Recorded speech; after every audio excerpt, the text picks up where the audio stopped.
In the shadows of one of the world's most secretive states, a single figure orchestrates the whispers of power. Her name is Kim Yo Jong. But who is the woman behind the enigmatic smile, the sister of a dictator, now shaping the destiny of a nation? Is she a reformer, a diplomat, or the mastermind of a brutal regime's propaganda machine? Join us as we unmask the truth behind the Kim dynasty's most powerful woman. Our story begins not in Pyongyang's austere halls, but in a place of fantasy, Disneyland, Paris. In the 1990s, a young Yo Jong, alongside her brother Kim Jong Un, experienced a world of manufactured joy, a stark contrast to the grim reality of their homeland. This early exposure to Western spectacle wasn't just a childhood memory, it was a lesson in how to build a world based on image, how to craft a narrative so compelling that people believe it, no matter the cost. This understanding of illusion would become her greatest weapon. Back in North Korea, the Kim family's authority isn't just political, it's practically divine. It's built on a foundation of myth, ritual, and a carefully choreographed performance of power that demands unwavering loyalty. For decades, the world saw only the patriarchs, Kim Il-sung, the eternal president, and Kim Jong-il, the dear leader. When Kim Jong Un inherited this legacy, the world watched, skeptical. But beside him, a new, more subtle force was rising. Initially, she was a ghost, a fleeting presence in the background of official photographs, quietly handing her brother documents, always observing, always learning. But this quiet aide was on a calculated ascent. Soon, Kim Yo Jong wasn't just in the picture, she was framing it. She became the director of the propaganda and agitation department, the chief architect of her brother's public image and the regime's voice to the world. Her mission was twofold: soften North Korea's image abroad while hardening its control at home. The world first truly took notice during the 2018 Winter Olympics in South Korea. Dubbed the Ivanka of North Korea, she arrived with a serene smile and an air of diplomatic grace. She was the face of a charm offensive, a humanizing element for a regime known for its nuclear threats and brutal labor camps. This was strategic communication at its most brilliant, and Yo Jong was the star. She stood alongside world leaders, a symbol of potential peace, her every move meticulously planned to rebrand the isolated nation. The diplomatic dance continued.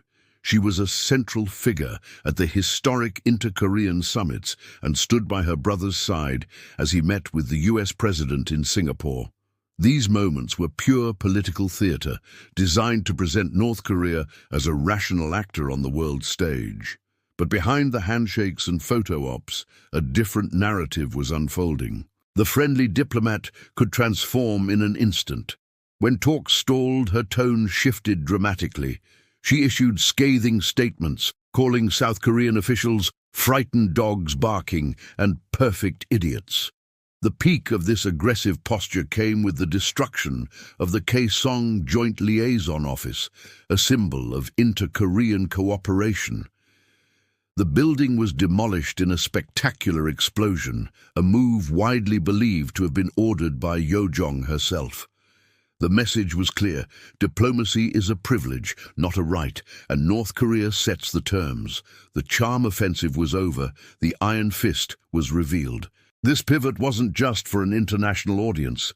Inside North Korea, her influence is even more profound. The regime's control over information is absolute. Every image, every word is filtered. Dissent is a death sentence. While she projects an image of modern sophistication to the world, reports from defectors and intelligence agencies paint a much darker picture.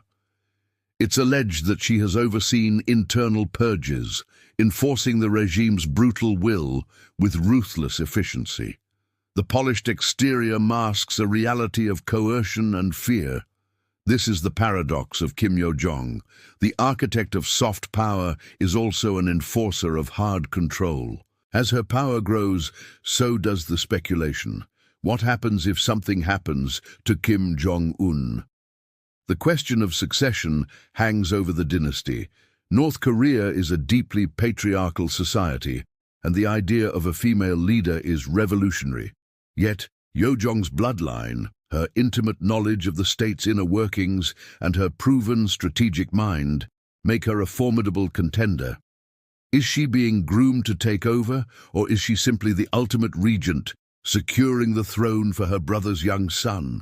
Her very existence complicates the traditional path of power, introducing a new layer of uncertainty to the future of the Korean peninsula. Meanwhile, she's not just managing the present, she's reshaping the future of North Korea's foreign policy.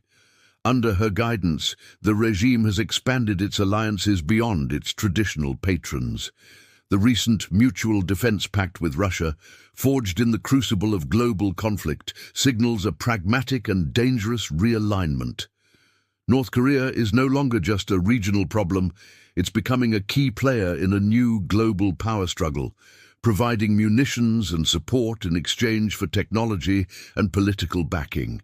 This strategy of juxtaposing threats of nuclear war with calculated diplomatic outreach keeps the world perpetually off balance. So who is Kim Yo Jong, a master propagandist who learned the art of illusion at Disneyland, a shrewd diplomat who can charm world leaders one day and threaten them the next, or a ruthless enforcer of a totalitarian state?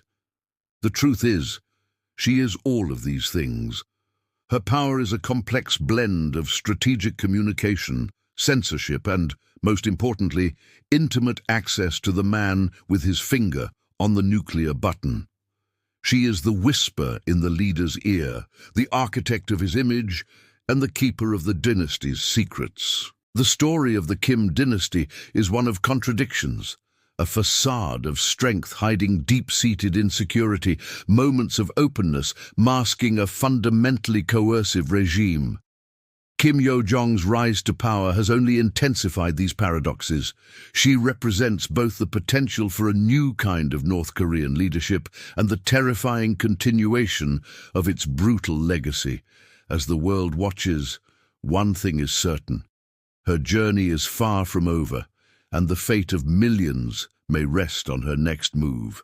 In the heart of the world's most isolated nation, she is not just a player in the game, she is rewriting the rules. Thank you for joining us on this deep dive. If you found this exploration insightful, please like this video, subscribe to our channel, and hit the notification bell so you don't miss our next report. What do you think is next for Kim Yo Jong and North Korea? Let us know in the comments below. Stay curious.